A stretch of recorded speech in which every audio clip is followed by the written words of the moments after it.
Tiniyak ng Department of Education na ginagawa nila ang lahat para mapabilis ang pagbabalik ng dating school calendar ng mga mag-aaral sa bansa. May detalye si Kenneth Pasyente.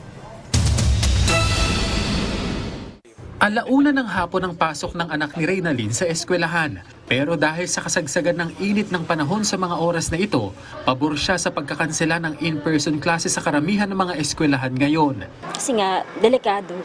Pwedeng yun, mahilo, makit yung ulo, magsuka, ganun, sa sobrang init ng panahon. Kaya para sa kanya, mas mainam kung ibabalik na ang dating school calendar, kung saan Abril at Mayo nakasagsagan ng tag-init ang bakasyon ng mga estudyante. Bagay na tinatrabaho na ng DepEd ngayon. Sa public hearing ng Senate Committee on Basic Education, sinabi ng DepEd na ibinabana ng kagawaran sa 2 taon ang period para sa gradual na pagbabalik ng dating schedule.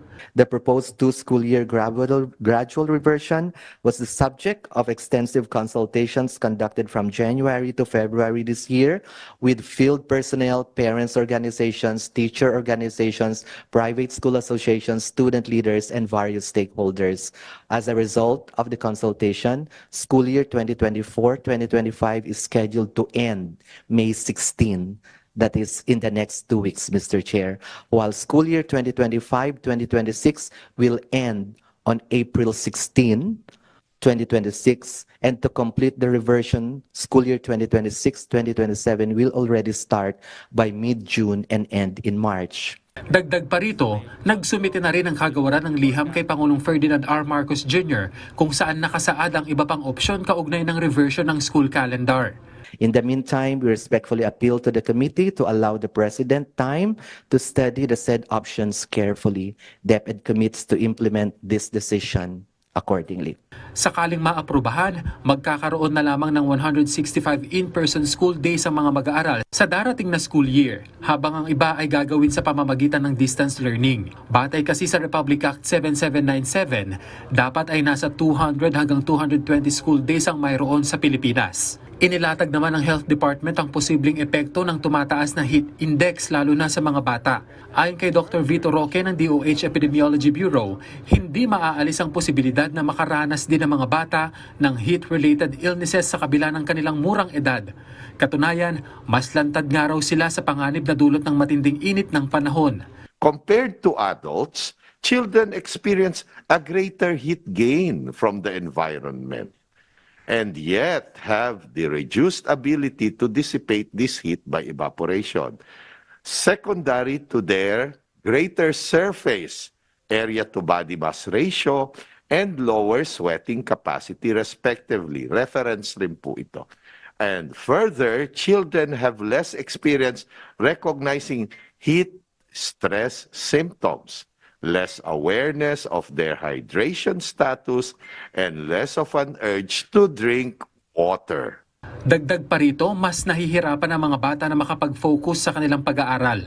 7,800 of the 11,706, in percentage 67%, public school teachers have experienced intolerable heat, in open and closed quotations, in their classrooms, and that the most commonly reported result of this intolerable heat is students' difficulty in paying attention to their lessons, 86.6%, followed by increased absenteeism, 39%, and ailments triggered by the heat, 37%.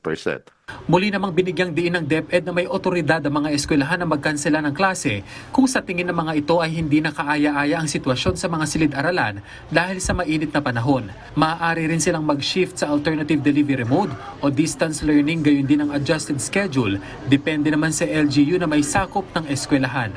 The frequency of the types of ADM being implemented in public schools, we have 2.6% of them are online, modular, that's 38%, and blended 59.4%. You will see that the frequency for blended learning would be highest from among the 3 alternative delivery modes, because many of our LGUs already have adopted adjusted schedules. So they have on face-to-face classes for the cooler hours of the day, and they have the home-based learning for the hotter hours of the day. So generally, yung 10 to 3 na oras during the day ang iniiwasan natin for face-to-face. So may mga flexibility sa schedule like 6 to 9 or 3 to 6 in the afternoon.